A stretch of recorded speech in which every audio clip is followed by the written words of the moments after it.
Welcome to the Robogals Monash online workshop training video. I am Andy Mack, and I am the Robogals Monash president for 2020 to 2021. We are an international not-for-profit organization that aims to inspire, engage, and empower young women into engineering and related fields in hopes of creating a globally diverse and inclusive culture in engineering. This video will prepare you for our online workshops.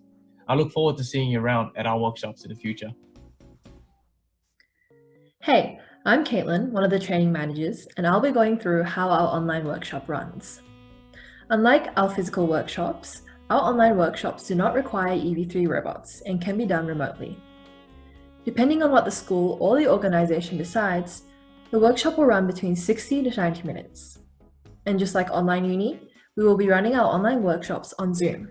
You should be familiar with its workings by now. Our basic workshop consists of three main sections, which are the introduction, case study, and conclusion. This will generally take around 50 to 60 minutes. The school or organization has a choice of extra activities like a quiz or a Q&A with our volunteers, which takes additional time. The order of the activities may change depending on what additional activities the school requests. We'll talk about these a bit later. Thanks, Caitlin. Hi, I'm Nick, one of the program's team members responsible for creating the online workshop. Let's dive into the basic workshop. The introduction presents all the engineering majors in the form of a town. Each part of the town is explained with an engineering discipline. For example, the buildings are mainly created by civil engineers. We go through the different majors and explain what each of them involve and show some real-world applications which relate to each major. This town has a main goal of teaching the participants that engineers work in teams to create solutions. The lead of this section should try and encourage participation from the students by asking them to shout out things that they see or what type of engineering they think is involved. If they don't get the answer though, don't let them be discouraged because that's part of the process for them to learn. They may not have heard of these majors before, so if they get something similar, that's okay too. You can just tell them the correct term. Additionally, students may not be very responsive due to the online setting, so maybe you could use the chat function. Additionally, you'll be sent the script and slides beforehand, so you'll be able to review them going into the workshop and know exactly what's going to be said. Now let's quickly move into the problem-solving intro. This is currently divided into three sections: a video, some interesting designs, and some guess the answer. This may be modified due to time limits for the workshop or due to new activities created by our team. Don't worry, you'll be notified in advance and there may be a briefing beforehand. The problem-solving introduction will include a bunch of interesting design examples such as this ergonomic keyboard here. There is also a fun video which shows the design process from the light bulb moment to the market. I'll now pass it on to Lisa to move on to the case study. Hi, I'm Lisa, the other training manager. Let's now move on to the case study.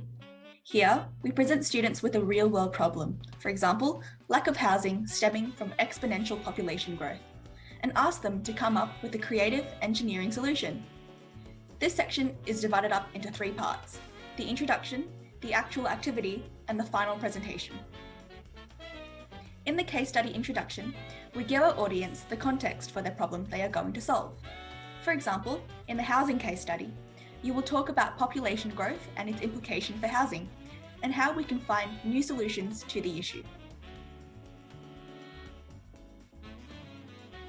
The case study activity is done in breakout rooms, where the students are given a problem that they have to solve creatively as a team. The assigned volunteer in each breakout room will share their screen for the activity. As a volunteer, you should find ways to get the students to participate by asking questions, making jokes, and overall creating a relaxed, comfortable, and enjoyable environment for them to discuss in. It is really important to stress that there is no right answer. Finally, just before exiting the breakout room, the students will be required to nominate or encourage a spokesperson or spokespeople who will present in front of their peers. If the students are not able to decide on an individual, then you have to try and find ways to get a student to be the spokesperson. If they need a little encouragement, you can always offer to help the spokesperson during the presentation. Everyone reconvenes in the main room to present their ideas to each other. On top of the basic workshop, we give schools the opportunity to add additional content. This is because sometimes schools may not have as much time as we have allocated for these tasks, so schools are able to choose if they want to do them or not. Our first activity is a quiz done via Quizzes.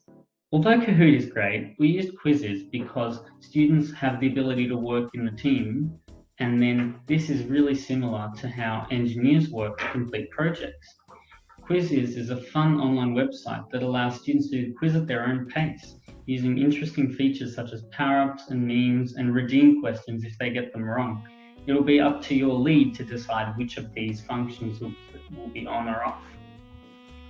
This activity is done in breakout rooms. The volunteers in those rooms join the game by typing in a code that the lead volunteer provides.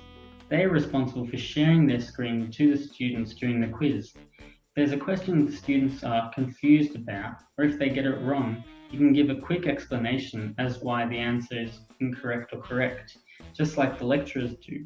Or if they're struggling to find an answer, you can also give them hints as to which ones they might be able to rule out. The purpose of the Q&A section is to give students an opportunity to ask any questions that they may have. Usually, it is for older students in their final years of high school. These questions are usually related to engineering, university, or general study tips. Lastly, we get the students to do a feedback survey so we can see how it generally went. This is so we are able to improve our future workshops, as well as to collect data for our organization and to track engagement. If, by this stage in the workshop, you are running out of time, you can always pass this link onto the supervising teacher and politely ask them to have their students fill it out when they have time. Thanks for watching this video.